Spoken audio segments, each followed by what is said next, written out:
waaw damay dikkaat rek fi nga xam te ni foofu laa doon waxee sànq mu ñeel kon sañ-sañu député yi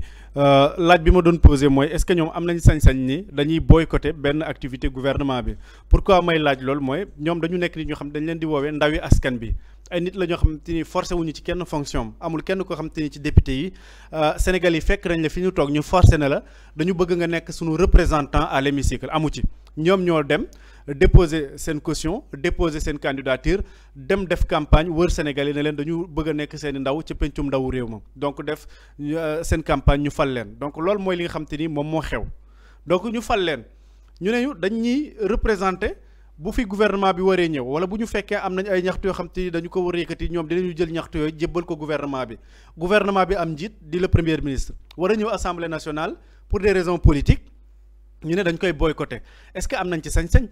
est-ce que tey jotul ñu waxtaan xoolaat bu baax a baax lan nga xamante ni moom moo nekk devoiru député yi parce que askan bi wàccoo nañu ak ñoom laaj nañ leen kàddu ñu jox leen ko laaj nañ leen ay privilèges ñu jox nañ leen ko laaj nañ leen ay sañ-sañ ñu jox leen ko jox nañ leen lépp ba pare nag ñu war a taxawal askan bi ñoom ñu ne dañuy boycotter pour des raisons politiques et puis duguleet c'est pas la première fois ñuy boycotter là je me dis que ni c'est la personne peut-être du premier ministre moom moo leen di poser problème moom la ñu mën a supporter à l'Assemblée nationale bu ñu xoolee en juin 2019 bi nga xam te ñu ngi doon def examen du projet de loi portant loi de finances rectificative 2019 te kii nekkoon ministre des finances à l'époque di Abdoulaye Daouda Diallo waroon a ñëw à l'hémicycle bi Ousmane Sonko en tant que député ñëw war a taxaw ci pupitre bi wax député yi dañ ko boycotté maanaam nan lañ ko boycotté mooy dañu génn salle bi ba ko ci salle bi mu ne moom ba muy ñëw sax assemblée nationale c'était pas pour s'adresser à une majorité mécanique ay ñoo xamante nii déggoon nañ fi ay députés yoo xam te dañ naan député Macky Sall la dañ may yëkkati loolu loxo ma yëkkati dañ may wàcce loo ma wàcce ñooñ taxu ko woon a jóg mais c'était pour faire face au peuple sénégalais à travers couverture médiatique bi nga xam te ni am na ci assemblée nationale wax ak sénégalais yi donc ñu njëkkoon poser acte bu mel noonu nga nekk majorité à l'assemblée nationale un député war a mën a am discours boo xamante ni un député de l'opposition qui n'est pas majoritaire war a am discours boo xamante ni te yow ça te dérange à telle enseigne que da ngay génn bouder la séance ba mu prononcé wu ba pare nga dellu siwaat gis nga républicain bi ñuy woote déjà l'APR xawma alliance pour la république républicanisme bi nga xam te moom la ñuy woote noonu déjà foofu la ñu njëkk a tege ay actes yoo xam te dafay wone safaan bi gis nañ fi lu bëree bëri loo xam te daf fi xew au début lañ ñu doon wax Ousmane Sonko ñemewul ñëw assemblée nationale bëggul ñëw jàkkaarloo ak député yi Ousmane Sonko war a ñëw assemblée nationale yow nga ne da ngay bouder pour quelle raison ñu ne Sénégal dafa toll ci situation économique bu doy waar et puis man dama jàpp ni boo gisee ñu ci bëri ne dañuy bouder bëgg ñu dem fekkee ak li nga xam te moom moo nekk ndaje mi parce que am nañu ay góom yoo xamante ni wéruñu dañu nëbbu te jàpp nañu Ousmane Sonko bu ñëwee dana ko wut ni loolu képp la ñuy bañ gis nañ fi li nga xam te jot na fi xew ci première question réponse bi mais loolu nag gis nga boo defee sa mbir def sa njombe pendant des années pendant presque 12 ans nga nekk au pouvoir di def di buur di def di dindi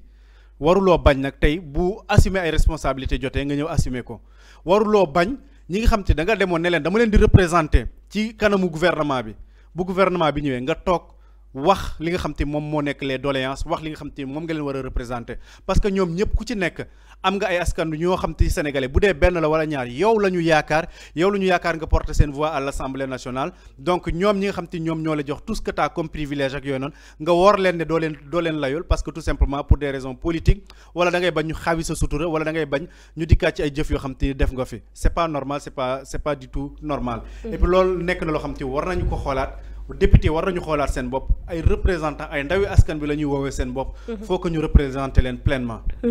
am na solo di Ismaïla xam naa ne Boury après dañuy des ci loolu tamit ba tey ndax tey jaadu na ay député yoo xamante ne si dañ leen daal di fal ci turu sénégalais yi ñu war leen a teewal foofee ca pencum ndawi réew ma ñuy waxtaanee loo xamante ni dafa daal di soxla réew mi ñu ne ñoom daal dañu koy boycotter maanaam gedd daal la ñu wax ne du ñu dem ci boobu leen ndaje ndax loolu tey jaadu na. man damay rejoindre Seck ci fi mu wax dafa soulever benn point bu am importance muy man mun naa ko méngaleeg trahison c'est-à-dire que li ñu def c'est une trahison pourquoi je m'explique trahison weesuwul Seck wax na ko nga dem dagaan baatu askan wi ne dama bëgg ngeen fal ma ngir ma dem teewaleen assemblée nationale nan nga fay teewee on parle de pouvoir exécutif et de pouvoir législatif pouvoir exécutif bi nga xam ne mooy dérouler agenda ou bien projet bi nga xamante ne mën nañu ko doxalee réew mi moom un pouvoir législatif boo xamante ni mën nañ ne mooy surveiller mooy nekk benn genre contre pouvoir boo xamante ne nii ñooy jàkkaarloog le gouvernement bi nga xam ni ñooy doxal le projet du pouvoir exécutif ñu leen di woo ca pencum ndaw réew ma pour que ñu surtout une décision boo xam ne c'est à saluer c'est le chef du gouvernement qui décide en dehors d'autres rendez-vous yi nga xamante ne da koy am que ce soit buy voter budget beeg présenter sa politique ak lépp mais mu décider répondre à des questions d'actualité yoo xam ni en dehors li nga xam ne mooy tradition bi muy ñëw ñu koy laaj muy tontu yow nga ne damay dem pour teewal population bi ca pencum ndawi réew ma exercice bi nga xamante ne nii pouvoir exécutif bi mi ngi koy def ma koy caytu ki nga xam ne mooy incarner ces projets là ou bien di ko dérouler ñëw ñu am comment dirais-je sama diggante ak moom mu am laaj ak tontu may dégtal li nga xam ne mooy mbébétu askan wi nga boycotté loolu c'est une question de trahison dañu trahir le peuple le minimum de personnes ou bien des milliers de personnes yi nga xam ne voté nañ pour ñoom et puisque certains vont dire que xam naa Boury il aime les chiffres man bi problème bi amee je me suis posé la question puisque c'est des gens yu ñu fal yóbbu leen assemblée nationale ñuy boycotté ne du ñu dem du ñu honorer li nga xamante ni mooy seen présence man je me suis dit mais ces députés là lan la ñuy coûter comme xaalis c'est-à-dire que ces gens yi nga xam ne da leen di fay ci xaalisu sénégalais yi ñu lànk ne du ñu dem liggéey mais je me suis rendu compte que tey député ces députés ñi mu concerne bokk boo jëlee APR jàmm ak njariñ ak ñi ci topp c'est-à-dire que ils font plus de 30 députés 30 députés yooyu boo leen jëlee le mois ils coûtent le Sénégal 45 millions plus de 45 millions on parle de 45 millions 500 000 francs boo ko jëlee ci at bi mais daf lay dikkee 500 et quelques millions 546 millions yoo xamante ni ñi ngi koy coûter Sénégal ci des gens yoo xam ne duñ dem liggéey boo leen jëlee ci seen mandat muy 5 ans juróomi at daf ñuy revenir ci 2 milliards 700 et quelques millions c'est-à-dire que on a des gens yu taxaw ne askan bi fal leen ñu dem teewal leen ca pencum ndawi réew ma liggéey wuñ il boycottent pour des raisons yoo xam ne dinaa ci ñëw parce que c'est souligné na ko mais ces gens nous coûtent 2 milliards et quelques ci 5 ans yi donc il va falloir se poser des questions parce que j'ai vu kenn ci internautes yi je pense que c'est Fatou Fambodj qui a fait une intervention pertinente à savoir cette majorité devrait voter une loi pour obliger ces soi-disant représentants du peuple qui sont payés à boycotter c'est-à-dire que là c'est une question de responsabilité ça yi dañ leen fal et puis c'est que souligné na ko yéen waxuñu leen kaa leen ñu fal leen yéen a dem ci nit ñi nañu damaa bëgg ngeen fal ma dem fay caution dem wër campagne ne fal leen ma ñu fal la nga dem ne liggéeyoo c'est-à-dire que c'est à la majorité ñi Sénégalais yi jox majorité ñoom ñoo jël seen responsabilités s'il le faut ces gens-là mais dañ leen fay jëlee il va falloir c'est une question de gestion de fonds sans qu'on parle de gestion de fonds publics là c'est une question de yaxanal xaalisu réew mi mënuñu dëkk di fay 2 milliards des personnes yoo xamante ni pour seeni mandat alors que duñu présent il va falloir taper fort s'il le faut dañuy ñëw def seen liggéey wanaasu li nga xamante ni xëy na peut-être moom la ñu bañ a dégg parce que c'est que souligné na ko on parle de problème de politique problème d'argument lépp c'est une question de problème personnel parce que c'est pas la première fois la majorité je parle de l'opposition ñi ci ëpp doole muy l'APR ak jàmm ak njariñ boole parce que ñoo nekkoon ci même pouvoir bi boycotté woon nañ fi la même personne muy le premier ministre bi mu nekk opposition benn nit kot nekk à l'Assemblée nationale vous boycottez donc du question d'argument du question de politique du question de positionnement parce que amul dara lu fi jàllale yoon kaddu da ngay wax poser des questions ñu répondre la c'est une question de personne man j'ai l'impression que opposition bi dañuy opposé wu selon nit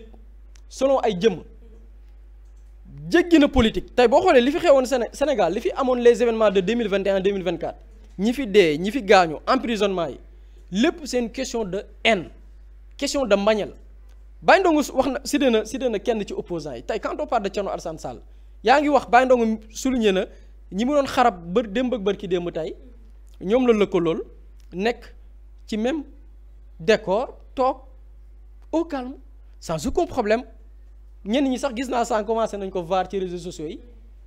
lépp lan moo ko waral parce que c'est une question de personne c'est-à-dire da ngay bañ nit man loolu laa ko mën a tuddee da ngay bañ nit c'est Sénégal politique bi ñu ba dañuy wax politique bi ni mu soppeekoo bu njëkk dañ daan politique mu seen rafet opposition pouvoir argument yi idée la xeex bi opposition d'idée la d'accord naa bu ngeen paree tàppante ka foree mais lan moo tax naka la ñu arrivé situation boo xamante ni tey politique mbañeel la da ngay toog sax ñun en tant que journaliste joxe sa avis mais nit toog ci télé tuumaal la tey Thierno Alassane Sall je parle de cette personne là ñun toog nañ fi joxe notre argument basé sur des choses factuelles ah sosaluñ tuuma on parle des choses factuelles le gars daagu ba plateau Maïmouna Ndour Faye amee ñu defal ñu plateau di wax ci ñun te pourtant on a donné des arguments répondre par des arguments mais ils ont répondu par des mensonges nag des mensonges on l'assume ils ont menti moom Thierno Alassane Sall ak Maïmouna Ndour Faye parce qu'on a donné notre opinion on a donné notre argument et puis lan moo waral loolu parce que haine la question d'haine la mbañeel la Thierno Alassane Sall man je vois une personne boo xamante ne nii benn jour wax naa ko en off bu ñu jëlee mbiru àdduna on parle de religion àdduna c'est une personne boo xam ne ku ko bëgg a dimbali da nga ko naan mu def retraite spirituelle gis nga ni da ngay toll foo xamante ni mbiru àdduna yi bu la xawee këf ba nga dugg ci bañante ak nit pour des questions yoo xam ne àdduna la tey ay politique yëpp àdduna la bu weesoo lépp da ngay defaat remise en question c'est-à-dire que remettre en question sa bopp def des interrogations gis nga yenn yi bu dalee nit da ngay def suñu mag ñi dañ daan def retraite spirituelle da ngay toll foo xam ne mu leer ni sa diggante nit ak nit mais yaa ngi développé benn haine boo xamante ni nii lii seytaane ëpp na loo doole gis nga da ngay reculer demal dugg xalwa demal ci àll yi dëkku àll yi nga xamante ni ñu ngi fay màggal diine di fa dund diine di dëddu àdduna nga dem ci dëkk yooyu làqatu di dóor say course di baalu àq di tuubal suñu borom pour nga laabaat woyefal parce que yéen yi mbañal la xam nga ñun ñu tuuti ñii suñu jëm yi xam ne on vient de démarrer Thierno Alassane Sall si ça permet dem toog ci plateau télévision di ñu attaqué di ñu tuumaal parce qu'il a raconté des contre-vérités on a reconnu des gens koo xam ne yoo xam ne xamuñu leen alors que c'est des mensonges on a une réaction parce que dañuy bañ nit lépp lu ko waral je m'explique da ngay opposé wu ak Ousmane Sonko tu vois un média boo xamante ni ou bien une plateforme boo xamante ni à un moment donné de l'histoire de la politique au Sénégal amoon nañ des positions objectives nag c'est pas des positions pour parparloo mais position Sénégal tolloon na foo xam ne ñëpp a waroon jël position pas pour parparloo defoo ko pour le régime bi fi nekk tey defoo ko woon pour jëmmi Ousmane Sonko chaîne bi li mu doon xeex jamono yooyu c'est des questions de principe mais yow gisoo loolu da nga jàppoon ne dañoo xeexal nit léegi haine bi nga am ci nit kooku noonu muy Ousmane Sonko waaw an ko doon wax nga wàlle bañe ko ci képp koo xam ne jàpp nga ni dafa am affiliation ou bien affinité ak moom nga wàlli ko bañe haine boobu noonu moo leen di animé léegi loolu nag li leen ci mën a dimbali mooy ñu raxas seen xol yi man li ma gis nii ay boycott question de mbañeel la c'est-à-dire que Sénégal opposition contradiction d'idées amatul mbañeel man laa gis des gens qui détestent des personnes teguñu ko fenn mooy waral lii et dommage ces gens dañu def retraite spirituelle xoolaat seen bopp parce que lii nii jëmalewul réew mi kanam et je parle tout à l'heure de finances publiques je pense que c'est à eux je pense waxuma député yi de mais député yi nga xam ne ñoo nekk ci majorité bi ñoom ñoo war a jël seeni responsabilités voter lu des lois pour préserver suñuy fonds publics mënuñu jël suñu xaalis on parle de 45 millions de francs CFA par mois 500 et quelques millions par an 2 milliards et quelques sur 5 ans yi nga xam ne ñu ngi koy exercer seen mandat te duñu liggéeyal lu dul di boycotter ces gens là dañ leen war a priver de salaire s'il le faut ñu destituer leen nangu seeni mandat parce que liggéeyuñ c'est à la majorité de prendre ses responsabilités c'est ça.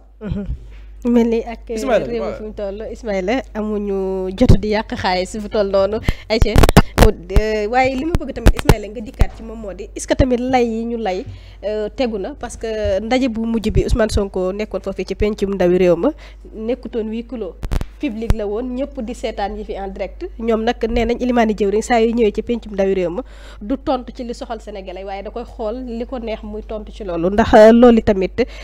méngoo na ak ñoom kàddu yi nga xamante ne si daal dinañu koy yëkkati démb ak li ñu gis par rapport ak ilimaani jëwriñ bi mu ñëwee foofee ci pencum ndawi réew mi. fi ma bëggoon a tàmbalee sax par rapport ak chiffres yi Boury joxe tous ces milliards yi nga xamante ni ñoom ñu koy côté te Boury dikkaat ci sànq salaire kese la. bokkul ci li ñuy dépensé ci seeni oto bokkul ci li ñuy dépensé ci carburant bokkul li nga xam te dañ koy dépensé ci yeneen i privilèges même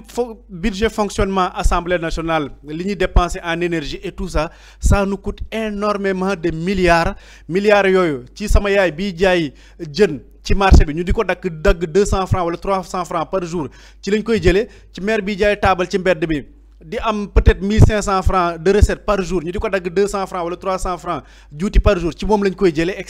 cetera loolu ñuy dagg ci baadoolo yi ba mu bëri ñu jox leen ko ñoom mu nekk des privilèges yoo xamante ni ñoom ñoo demoon sàkku ko ci askan bi ñu demaat ne dañuy boycotter donc il faut que ñu xoolaat seen taxawaay gis nga Boury dafa wax sànq sur le plan spirituel faut aussi que ñuy poser wu des questions comme ça est-ce que xaalis bi ñuy fayee ko ñun di ko jox suñuy njaboot ñu di ko lekk est-ce que lew na est-ce que mérito nañu ko est-ce que ñu ngi def le travail bi tax ñu koy fay parce que yow am na député yoo xam te déjà assemblée nationale bu ñu ko waxee rek suñu xel day dem ci ay loi am na ñoo xam te ni doo leen loi bu ñu waree voter loi doo leen gis assemblée nationale parce que amuñu sax possibilité amuñu maanaam fitu assumer seeni position comme amuñu fitu assumer ndax ils sont pour ou ils sont contre dañuy boycotter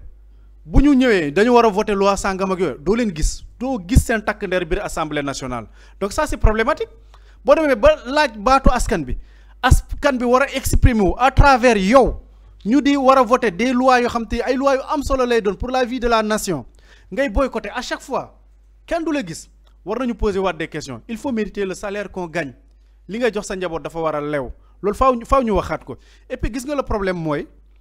Ousmane Sonko qu'on se dise la vérité le problème c'est Ousmane Sonko te bu ñu bëggee problème bi dañ mooy il faut qu'il oublie Ousmane Sonko et qu'il voit en lui le premier ministre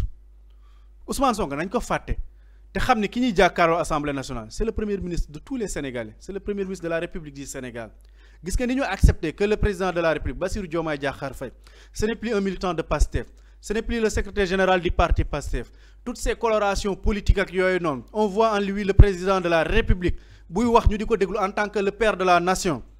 le premier ministre Ousmane Sonko su demee Assemblée nationale nañu fàtte jëmm ji ñu amaloon ay divergence ci politique nañu fàtte jëmm ji ñu doon boycotter Assemblée nationale temps jamono bi ñuy nekk ñoom majorité nañu fàtte ki nga xam te peut-être dafa këpp seen yalwaan ci wàllum politique ki nga xam te dafa déjouer seen i piège ki nga xam te daf leen fi jële ci àpp boo xam te ñoom bëgguñu ko nañu fàtte loolu yëpp te jàpp ni c'est le premier ministre de la République du Sénégal qui parle dañu war a poser des questions à ce premier ministre là au nom de tous les Sénégalais il y a des choses yoo xam te bëgg nañ ci am ay réponses Sénégal toll nañ ci situation financière bu difficile nañu leen poser des questions ñu comprendre lan mooy la trajectoire bi nga xam te moom la ñu jël fan la ñu bëgg a jëme Sénégal lan moo nekk tey la situation actuelle loolu pour ñu mën ko def faaw ñu fàtte Ousmane Sonko te jàpp ni kii c'est le premier ministre de tous les Sénégalais raxas li nekk ci xol yi nangu li yàlla dogal bu 5 ans yi matin ñu demaat dagaanaat baatu askan bi lu askan bi wax ñu xam ni loolu la